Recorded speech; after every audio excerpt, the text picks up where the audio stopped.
ሰላም እንዴት ናችሁ? እንግዲህ እንደምታዩት ከባለፈው ጀምሮ ዛሬ ሶስተኛ ቀናችን ላይ ደርሰናል።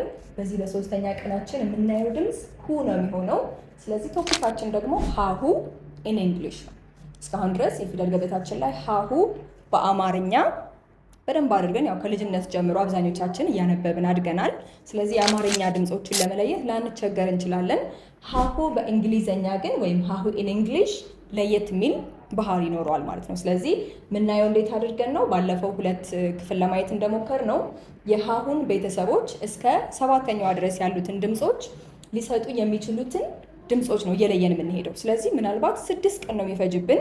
ከሀ ብንጀምር ኖሮ 5 ቀን ይበቃል ነበር ቫውል ሌተሮቻችን 5 ድምፅ ስለሚሰጡን። ነገር ግን ባለፈው በሁለተኛ ቀን ላይ ያየናት ሀ የምትለው ድምፅ ደግሞ ለየት ያለች ሳውንድ ስላላት እሷንም ጨምረን በ6 ቀን ውስጥ መጨረስ እንችላለን ማለት ነው።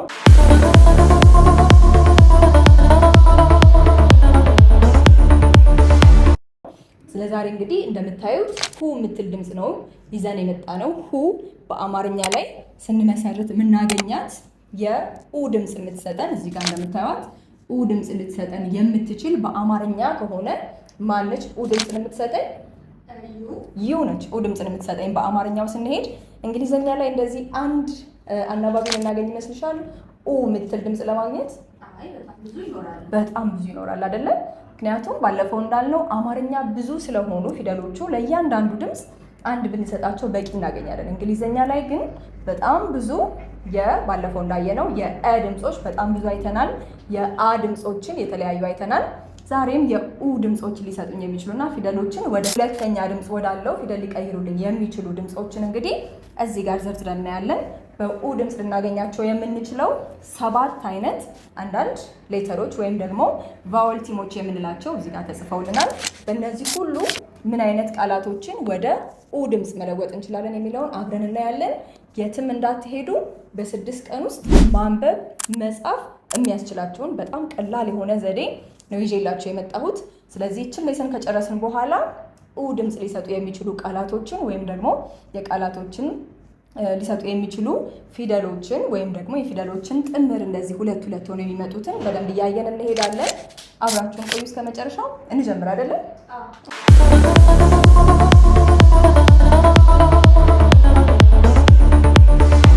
እሺ እንጀምር። ስለዚህ እዚህ ጋር ያስቀመጥናቸው እዚህ ጋር የምታዩት ፒ ሲ ኤፍ ኤስ እንደ ሳድስ ድምፅ ነው የምንጠቀምባቸው። ስለዚህ ብቻቸውን እዚህ ጋር ሲኖሩ ፕ ስ ወይም ክ እንዳመጣጧ ፍ እና ስ የሚል ድምፅ ይሰጡናል። በእነዚህ ጊዜ እንግዲህ እነዚህ እንደ ሳድስ ድምፅ ነው የሚቆጠሩት ብለናል። ሳድስ ድምፅ ምንድን ነበር ያልነው ባለፈው? አዎ፣ በተለይ አማርኛችን ላይ ስናነብ 6ኛ ድምፅ ያላቸው ፊደሎች እንደ እንግሊዘኛ ላይ ደግሞ ምን እንላቸዋለን? ኮንሶናንት እንላቸዋለን። ስለዚህ በእንግሊዘኛ ጊዜ አንድ ኮንሶናንት ሌተር ከማን ድምፅ ጋር ተደምሮ ምን ይሰጠኛል? ኡ የሚል ድምፅ እንዲኖረው ያደርግልኛል። ስለዚህ እንዳየነው ባለፈው እዚህ ጋር እያየን ያለነው አማርኛ ሲደመር እንግሊዘኛ ሲደመር ሂሳብ ነው ማለት ነው። ስለዚህ ሶስቱን ትምህርት አንድ ላይ አድርገን ነው የምናየው። ሂሳብ አልወድም ብላችሁ የትም ትታችሁ እንዳትሄዱ። ሁሉም ትምህርቶች የግድ ተቀላቅለው ነው አይደለም ጥሩ የሆነ ሪዘልት የምናገኘው። ስለዚህ እዚህ ጋር በደንብ ትቆዩልኛላችሁ። እየደመርን ነው ማለት ነው ቃል የምንቀያየረው። እሺ የመጀመሪያዋ ጋር እንሂድ። የመጀመሪያዋ ስፔሊንግ ምንድን ነች? ዩ። አማርኛ የፊደል ገበታችን ላይ የምናገኛት ድምፅ ዩ ናት። ስለዚህ በደንብ እንግዲህ እንግሊዘኛም ላይ ኡ የምትል ድምፅ ለማምጣት እንጠቀምባታለን። ስለዚህ ከኔ ጋር ትሉልኛላችሁ። እንዳልኳችሁ እዚህ ጋር ያሉትን በምንድን ነው የምንወስዳቸው? በሳድስ። ስለዚህ አሁንም መጀመሪያ ላይ የምታገኙልኝን ኮንሶናንት ሌተሮች በሳድስ ድምፅ ነው የምንላቸው ማለት ነው። ር ኡ ድ። ስለዚህ እዚች ጋር ሳነባት ኢ ለምን አልተጠራችም እንዳትሉን፣ ኢ እዚች ጋር ሳይለንት ሌተር ሆና ነው የገባችሁ። ሳይለንት ማለት ድምፅ አልባ ናት። ነገር ግን እዚች ጋር ያለችውን ዩ በኡ ድምፅ እንዳነባት ጥቆማ ትሰጥልኛለች። ምክንያቱም ይችን ባጠፋት ዩ ደግሞ አ ሆና የመምጣትም እድል ስላላት ባለፈው እንዳየነው ማለት ነው። ስለዚህ ይችን በአማርኛ ስጽፋት እንዴት ነው ምጽፋት? ሩ ድ አድርጌ ጽፋታለሁ ማለት ነው። ስለዚህ እዚች ጋር ያያችሁ ር የነበረው ድምፅ ወደ ምን ተቀየረ? ወደ ሩ። በማን ምክንያት? በዩ ምክንያት። ስለዚህ አንዷ ኡን የምታመጣልኝ ዩ ናት ማለት ነው። እዚች ጋር ማስገባት ሲኖርብኝ ዩን ማስገባት እችላለሁ። ስለዚህ ኮንሶናንት ሲደመር ዩ ማንን ይሰጠኛል ማለት ነው? ኡ ሊሰጠኝ ይችላል። እዚች ጋር ምን እስቲ ሁለተኛዋን ት አንድ ላይ በሉልኝ እናንተም እያላችሁ እሺ። ት ኡ ን አ አንድ ላይ ምን ብያነባታለሁ? ቱና። ስለዚህ አሁንም ትኩረታችን እችኛዋን ኮንሶናንት ሌተር ዩ በመኖሯ ወደ ቱ ተቀይራልኛለች። ከዛ በኋላ ና ጨምራለሁኝ። ንና አ እንደ ና ስለምንጠቀማቸው ቱና የምትል ድምፅ ሰራሁኝ ማለት ነው። ስለዚህ ዩ እንደ ኡ ሆና የምታገለግለኝ አንዷን ስፔስ የምትይዝልኝ ዩ ናት። በሁለተኛ ደረጃ ማን እናገኛለን? ኦና ዩ። ኦና ዩ አብረው ሲመጡ እዚህ ጋር የምታዩቸው ቫውል ቲሞች ወይም ደግሞ ቫውል ሌተሮች አንድ ብቻ ድምፅ ያላቸው እንዳይመስሏቸው። እነዚህን አሁን ኦዩን ሌላ ቦታ ደግሞ ሳገኛት ሌላ ድምፅ ሊኖራት ይችላል። ነገር ግን እንደዚህም ኡም ሆና የምትነበብበት አጋጣሚ አለ። ስለዚህ በእንግሊዘኛ ላይ ሁ ወይም ሉ ወይም ሙ ወይም ዩ የሚለውን ነገር ለመፍጠር የግድ ሁልጊዜ ዩን አንጠቀምም ማለት ነው። ስለዚህ አሁንም ቀጥ ያሉትን እናያቸው። እችን ቃል አይ ቲንክ በደንብ እናውቃታለን አይደለ? ምናልባት ሳይት ወርድም ውስጥ ልትገባ ትችላለች ደጋግማ ከመታየቷ የተነሳ። ስለዚህ ከይ እንጀምራለን አሁንም ኮንሶናንታችን። ከዛ ኦ እና ዩ አንድ ላይ ምን አይነት ድምፅ ይሰጡኛል ብያለሁኝ? ኡ። ስለዚህ አሁንም ይ ኡ አንድ ላይ ስጽፋቸው ምን ታደርግልኛለች ማለት ነው? ዩ የምትል ድምፅ አገኛለሁ። ስለዚህ በዚህ ጊዜ ደግሞ ኡ ልሰጠኝ የምትችለው ሌላ ማናት ማለት ነው? ኦ እና ዩ። ኮንሶናንት ሲደመር ኦ እና ዩ ኡ ላገኝ እችላለሁ። ቀጣዩ ቃላችን ደግሞ ማናት? አሁንም እንጀምራለን ከኮንሶናንቱ ጀምረን ስ ኡ ፕ። ስለዚህ እችኛዋን አንድ ላይ ኡ አድርገን እናነባታለን። ከስ ጋር ስትሆን ምን ትሆንልኛለች? ሱ። ከዛ በኋላ ፕ የምትለዋን እጨምራለሁኝ ሱፕ ብዬ ስጽፍ። ስለዚህ ኦ እና ዩ እንደ ኡ ድምፅ ሆነው አገልግለውኛል ማለት ነው። ወደ ቀጣዩ ደግሞ እንሂድ። የትም እንዳትሄዱ፣ ጨርሰን ነው ዛሬ የምንለያየው። በደንብ ተከታተሉ። ከዚህ በኋላ የሁለተኛዋን በአማርኛ በሀኋችን ላይ ሁለተኛ የምናገኛትን ድምፅ የምንሰራባቸውን ሁሉንም ነው አይተን እዚህ ጋር የምንሄደው። ስለዚህ አብረን እንጨርሳለን። ቀጣዩዋ ላይ እንቆይ ትንሽ። ዩ አይ በሶስተኛ ደረጃ የምናገኛት ኡ የምትለውን ድምፅ ልትፈጥርልኝ የምትችል ኮምቢኔሽን ነች ወይም ደግሞ ቫውል ቲም ናት። ስለዚህ በዚህ ጊዜም አሁንም ዩ አይ በምናገኝበት ቦታ ሁሉ የምንተካው ድምፅ ምን ትሆናለች ማለት ነው? ኡ የምትል ትሆናለች። ስለዚህ በሶስተኛ ደረጃ እዚች ላይ ዩን እና አይን ብተካ ኡ የምትል ድምፅ ላገኝ እችላለሁ ማለት ነው። ስለዚህ አሁን የምንበላቸው ፍ ር ኡ ት አንድ ላይ ስጽፋት ምን ትሆንልኛለች ማለት ነው? ፍሩት። ስለዚህ ፍሩት አይ ቲንክ ኢትዮጵያ ውስጥ ብዙ ሱቆች አሉን ኢት ፍሩት የሚባሉ። ስለዚህ ምናልባት በእንግሊዝኛ ተጽፋ ከሆነ ስታልፉ ማየት ትችላላችሁ። ፍሩት የምትለዋ ላይ ዩ እና ኢ በመሃል አሉ። ነገር ግን ዩ የምትል ድምፅ እንዳትጠብቁ። እዚህ ጋር አብረውም ቢሆኑ ያላቸው ድምፅ ግን ኡ የምትል ትሆናለች ማለት ነው።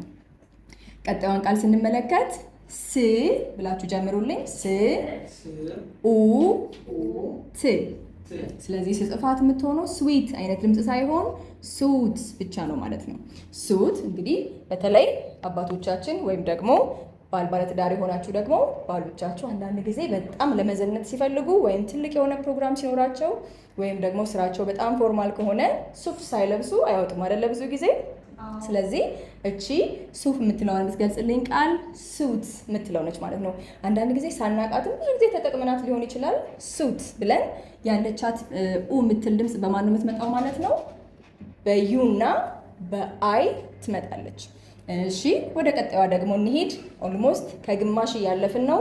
ስለዚህ አሁንም ትንሽ ነው የቀረን። እንግዲህ ከዚህ በኋላ 3 ናቸው የሚቀሩን። በደንብ ተከታተሉ እያንዳንዱን። በዚህችው ደግሞ እናንተ ሌሎች ቃላቶች ደግሞ ሰርታችሁ ትልኩልናላችሁ።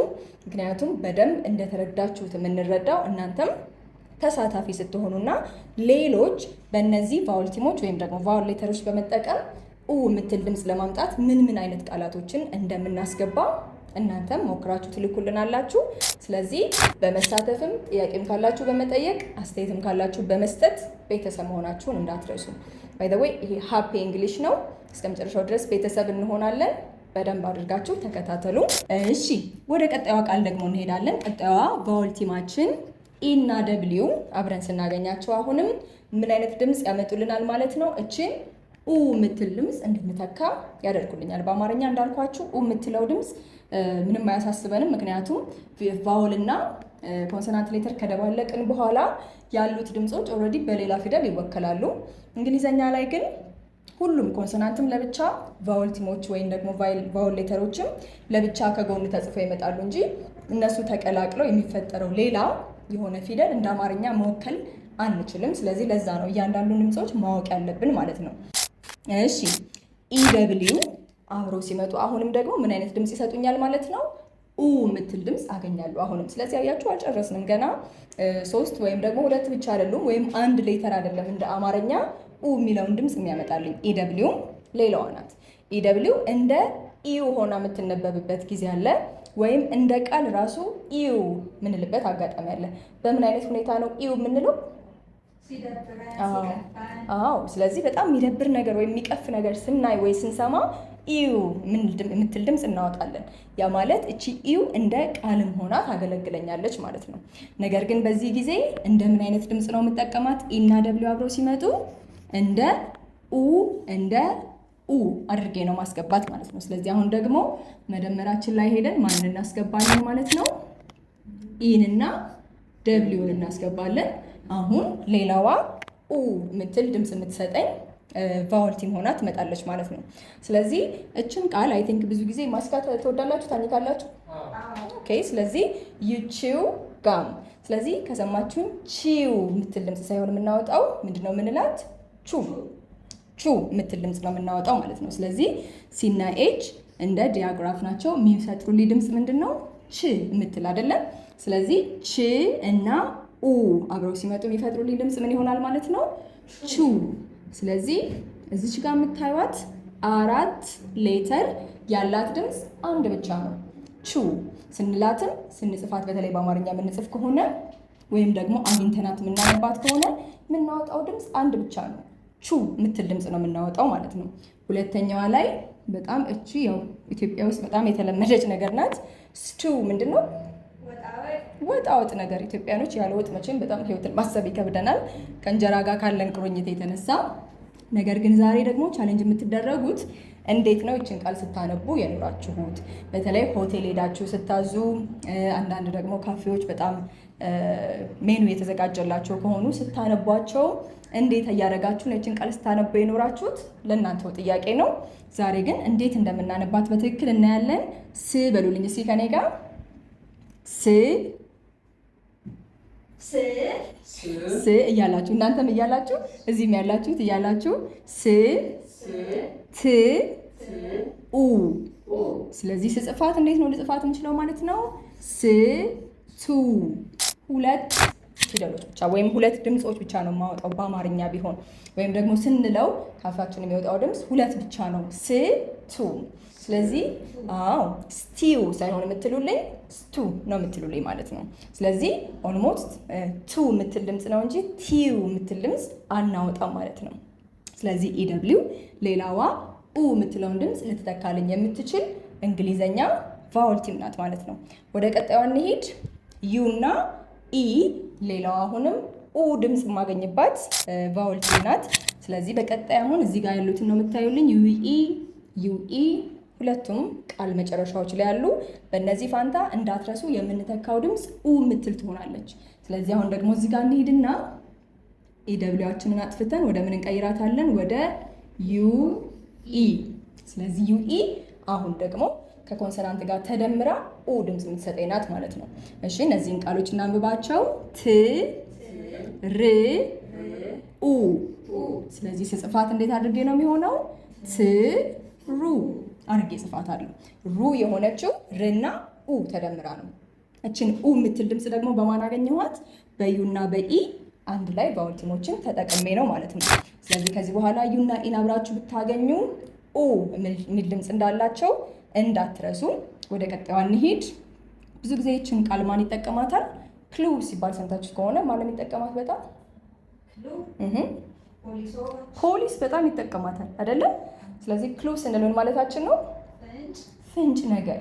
ለምሳሌ እንግዲህ በጣም ትልቅ የሆነ ወንጀል የሚመረምር የመርማሪ ቡድን ቢቋቋም እያንዳንዷን ፍንጭ እየተከታተለ ይሄዳል አይደለ? ስለዚህ ብዙ ጊዜ በተለይ የፖሊስ ፊልም የምታዩ ከሆነ ኤፍቢአይ፣ ሲኤስአይ ምናምን የሚሉትን የምታዩ ከሆነ ደጋግማችሁ ከፖሊሶቹ አፍ እችን ቃል ትሰሟታላችሁ። ክሉ ስጽፋት እንዴት ነው ብላችሁ ደግሞ ከተጨነቃችሁ ምን ጽፋት እንዴት አድርገን ነው? ድምጿ ስናወጣ ክሉ ትሆናለች። ስትጻፍ ሲኤል ዩ እና ኢን እንዳትረሱ። መጨረሻ ላይ ኡ የምትለውን ድምፅ የምታመጣልኝ ዩ ከኢ ጋር ሆና ነው ማለት ነው። ስለዚህ ስንተኛዋን ጨረስን? አምስተኛዋን ጨርሰናል። ሁለት ብቻ ናቸው የሚቀሯችሁ። እስካሁን ድረስ ቆይታችሁ እንዳያመልጣችሁ ሁለቱ ፓርቶች። እነሱን ደግሞ እስከምንጨርስ ታገሱ ትንሽ። እናንተም በሁሉም ድምፆች እኛ ያልጻፍናቸውን ለመጻፍ ኮመንት ላይ ለመጻፍ መዘጋጀት ስላለባችሁ እስከሚያልቅ ድረስ የትም እንዳትሄዱ። እሺ አሁን ደግሞ የነዚህ ልዩነት ምንድን ነው? ሁለቱም ላይ እዚች ጋር ዩኢ አለ፣ እዚች ጋር ዩኢ አለ። ልዩነቱ ምንድን ነው ካልን በዚች መካከል የምታዩት እዚች ጋር ያለችው ሃይፈን ምንም ማስገባባት ናት። ሌላ አንድ ኮንሶናንት ሌተር ማስገባባት ናት። ስለዚህ ብዙ ጊዜ እንደዚህ አይነት አጻጻፍ ስትመለከቱ ሳይለንት ኢ የምትባል ህግ አለችኝ። መጨረሻ ላይ ኢን የማስገባባት ነገር ግን ድምጿ አይወጣም። እሷ የምትገባልኝ ለምንድን ነው? የዩን ድምፅ ወደ ኡ ለማምጣት ታገለግለኛለች። ስለዚህ እስቲ እንያቸው። አሁን ደግሞ ዩና ኢ እንደዚህ በመሃላቸው ክፍተትም እያለ ዩን ግን እንደ ኡ አድርጌ እንዳነባት ታደርገኛለች። ስለዚህ ይችን እንተካ። ዩን በሃይፈን አድርጋችሁ ኢ እንደዚህ ብታገኙ የዩ ድምፅ ኡ እንደሆነ ይቀጥላል ማለት ነው። እሺ መጠየቅ ትችያለሽ። ለምንድን ነው ዩና ኢ ላይ ሃይፈን ያደረግነው? ኦኬ ስለዚህ ይሄ ትክክለኛ ጥያቄ ነው። እዚህ ጋር ምንም አይነት ሃይፈን አላደረኩም። ሁለተኛዋ ላይ ግን ሃይፈን አድርጌያለሁ። ስለዚህ ምን እያልኩ ነው? በዚህ ሰዓት በዩና በኢ መካከል ሌላ መግባት ያለባት ሌተር አለች እያልኩ ነው። እዚህ ጋር ማስገባት ሌተር ደግሞ በብዛት ኮንሶናንት ድምፅ ነው የምትሆነው። ስለዚህ መጀመሪያዋን ቃል ለማየት ር ኡ ል። ስለዚህ ስጽፋት ምን ትሆናለች ማለት ነው? ሩል አድርጌ ጽፋታለሁ። ስለዚህ እዚች ጋር ያለችው ብዙ ጊዜ ኢን መጨረሻ ላይ ስናገኛት እንደ ሳይለንት ኢ ሆና ትመጣለች። ወይም ደግሞ እዚች ጋር ያለችውን የቫውል ድምፅ ወደ ራሷ ወደ ዩ መልሰን እንድናነብ ነው የምጠቁመን። በዚህ ጊዜ ግን ራሷ እዚች ጋር ያለችው ኡ የምትለውን ሳውንዷን አንቀይርባትም ማለት ነው። በዛው ኡ በሚለው ሳውንዷ ትመጣለች። ሁለተኛዋ ላይ ስንሄድ ት ኡ ን። ስለዚህ አንድ ላይ አድርጌ ስጽፋት ቱን የምትል ድምፅ አገኛለሁ ማለት ነው። ስለዚህ እዚህ ጋር ኮንፊውዝ የሚያደርግ ነገር አለ። ሳይለንት ኢ የምንላትና እዚች ጋር ግን ሳይለንት ኢ ብትሆንም ምንም እንኳን የኢ ድምፅ ኤ ወይም እ ሆና ባትመጣም ነገር ግን ዩን እንደ ኡ እናነባታለን እንጂ እንደ ራሷ እንደ ዩ አድርገን አናነባትም ማለት ነው። ከዛ የመጨረሻዋ የምናየው እንግዲህ እስካሁን ድረስ ከቆያችሁ መጨረሻዋ ላይ ደርሰናል። ከዚህ በኋላ ሳትጨርሱ የትም አትሄዱም። አሁን ደግሞ ምን አግኝተናል? ሁለት ኦ አግኝተናል አንድ ላይ። ስለዚህ ሁለት ኦ ስናገኝም አሁንም ድምጿ ምን ትሆናለች? ኦ ስናገኝ ድምጿ ኡ የምትሆንበት አጋጣሚ አለ ማለት ነው። ሁለት ኦ ስናገኝ ብዙ ጊዜ እንደውም እችኛው የተለመደች ናት። ከልጅነት ጀምሮ በጣም የለመድናት ቃላለች። አስተውላችኋት ወይም አስታውሳችኋት ከሆነ እስቲ ኮመንት ሴክሽን ላይ ታስቀምጡልናላችሁ። እዚህ ጋር ግን በደብል ኦ እንደ ኡ ሆኖ ከሚመጡት መካከል ሁለቱን ለምሳሌ ያህል እናያለን። እስቲ አብረን እንበላችሁ። አሁንም ፕ ኡ ል። ስለዚህ አንድ ላይ እችን ስጽፋት ምንድነው ማደርጋት? ፑል። ስለዚህ ፑል ብዙ ትርጉም አለው። ከዛ ውስጥ እንግዲህ በጣም የምናውቀው ምንድነው የገላ መታጠቢያ ገንዳ ፑል እንላለን። ከዛ ደግሞ ምናልባት ኳስ ደጋፊ ከሆናችሁ አሁንም ሊቨርፑል ላይ እችን መጨረሻ ላይ እናገኛታለን ማለት ነው። እሺ ስለዚህ ቀጣይ ደግሞ የምናገኛት ቃል ምንድናት? ፉድ የምትናት። ስለዚህ ፉድ አይ ቲንክ this is everyone's favorite። ምግብ የማይወድ ሰው የለም። ነገር ግን እውነት ለመናገር ብዙ ወላጆች ደግሞ የሚያማርሩበትም ኤሪያ ነው አይደለም? ልጆቻቸው ምግብ እምቢ በማለት በጣም ያስቸግራሉ። ስለዚህ ግን በእንግሊዝኛ እንዴት ነው የምናነባት ካልን ፍ ብለን እንጀምራለን። ፍ በሉ እስኪ። ሁለቱን ኦ አንድ ላይ ምንድነው ድምጻቸው አለን? ኡ። ከዛ የመጨረሻዋ ምንም አናባቢ የላትም ድ። ስለዚህ ስንጽፋት ፉ ድ። ስለዚህ እቺ ፉድ የምትለውን ድምጽ የምናመጣው በደብል ኦ በመጻፍ ነው ማለት ነው። ሶ እነዚህ እንግዲህ እስካሁን ያየናቸው ከላይ ጀምረን የኡ ድምጽ ለማምጣት የምንጠቀምባቸው ድምጾች ናቸው። በአማርኛ ቢሆን ዩ ብቻ በማስገባት ሁሉንም ኡ የሆኑበትን ቦታዎች በሙሉ መዝጋት ትችላላችሁ። እንግሊዘኛ ላይ ግን እንዳያችኋቸው እነዚህ ሁሉ ኡ አይነት ድምፅ ያላቸው፣ አንዳንድ ሲንግል የሆኑ ቫወል ሌተሮች፣ አንዳንድ ጊዜ ደግሞ ሁለት ሆነው የሚመጡበት ወይም ቫወል ቲም የምንላቸው፣ በዚህ ሁሉ እንግዲህ ኡ የምትለው ድምፅ መሞላት ትችላለች ማለት ነው። እንደዚህ አድርገን ሸምድደን ካወቅናቸው ግን ቢያንስ ከዚህ በኋላ ኡ የምትለውን ድምፅ ለማምጣት አንቸገርም። ወይም ደግሞ እነዚህን ተጽፈው ብናገኝ ከቃላቶች ጋር ኡ ይሆናል እንዴ ብለን ግራ እንጋባም ማለት ነው። እናንተ ምን ታደርጉልኛላችሁ? እዚህ ውስጥ ካሉት ብትፈልጉ የተወሰነ መርጣችሁ፣ ካልሆነ በሁሉም እሞክራለሁ ካላችሁ ግን እኔ እዚህ ጋር ከጠቀስኳቸው ውጪ ሌሎች የምታውቋቸው ይሄንን ድምፅ የሚጠቀሙ ቃላቶች ካሉ እነሱም ታስገባላችሁ ማለት ነው። ሌሰናችን ገና ይሄ 3ኛ ቀኑ ነው። ገና ይቀጥላል። እስከ 6ኛ ቀን ድረስ እንቀጥላለን። 3 ቀን ይቀረናል። በእነዚህ 3 ተጨማሪ ቀኖች ውስጥ ግን ሁሉንም ድምፆች እንጨርሳለን ማለት ነው። በጣም ሲምፕል የሆነ መንገድ ነው። ሀሁን ብቻ በመጠቀም ሁሉንም የእንግሊዘኛ ቃላቶች በምን አይነት ድምፅ መፍጠር እንችላለን የሚለውን እየተማርን ያለ ነው። እናንተ ጥያቄ ካላችሁ፣ አስተያየት ካላችሁ፣ ቢስተካከል የምትሉትን ነገር ካለ ሁሉንም ኮመንት ሴክሽን ላይ ማስቀመጥ ይቻላል። ያልገባችሁ ነገር ካለ በደንብ እዛ ላይ ማብራሪያ እንሰጣለን። ከዚህም በተጨማሪ እንግዲህ ሃፒ እንግሊሽ ነው ይሄ ቻናል። ቤተሰብ መሆን ትችላላችሁ። ሰብስክራይብ በማድረግ ላይክ በማድረግ ከዛ ደግሞ ለምታውቋቸው ሰዎች ይጠቅማቸዋል ብላችሁ ስታስቡ ደግሞ ሼር በማድረግ አባል መሆን ይችላሉ ወይም ቤተሰብ መሆን ይችላሉ። በተጨማሪም ደግሞ በአካል መማር እፈልጋለሁ፣ በጣም ማንበብና መጻፍ ያስቸግረኛል፣ እስካሁን ድረስ በጣም ስትረግል እያደረኩበት ነው ካላችሁ እንደዚህና ሌሎችም ደግሞ መንገዶች በመጠቀም እናስተምራለን። ስለዚህ በአካል ነው መማር ምርጫዬ ካላችሁ የምንገኘው ከኢትዮ ሴራሚክስ ህንፃ ፊት ለፊት ላይ ተስፋዬ ወርቁ ህንፃ 4ኛ ፎቅ ላይ ብትመጡ ታገኙናላችሁ። ቢሮ ቁጥር 405። የኔ ምርጫ ደግሞ በኦንላይን መማር ነው፣ መድከም አልፈልግም የምትሉ ከሆነ ደግሞ ለሱም መፍትሄ አለን። ስልክ ቁጥራችን ስክሪኑ ላይ ይቀመጣል። ደውላችሁ መማር ትችላላችሁ። በተመቻችሁ ጊዜ ደውሉ። እናንተን ለማገልገል ሁልጊዜ ዝግጁ ነን። ስለዚህ ተባብረን እንግዲህ ለማደግ ነው አላማችን። በተለይ ኢትዮጵያ ውስጥ ያለውን የንባብ ባህል ለማሻሻልና ከዓለም ጋር ለማገናኘት ወይም ለማስተዋወቅ ወይም ከዓለም ጋር እናንተን ቤተሰብ ለማድረግ ነው አላማችን። ከዓለም ጋር ቤተሰብ መሆን ፈልገን ደግሞ እንግሊዘኛ አለማወቅ የማይታሰብ ነገር ነው። ሁለቱ ግዴታ አብረው የሚሄዱ ነገሮች ናቸው። ስለዚህ የዚህ ቻናል ቤተሰብ መሆን አንደኛ እንዳይረሱ። ከዛም ግን ማሳደግ እፈልጋለሁ፣ ራሴን ማሻሻል እፈልጋለሁ ካላችሁ ደግሞ መደወል ትችላላችሁ፣ በአካል መምጣት ትችላላችሁ። This is Happy English and I was teacher Sabla. Don't forget to call and also to come to our office and also subscribe, share ማድረግ እንዳትረሱ።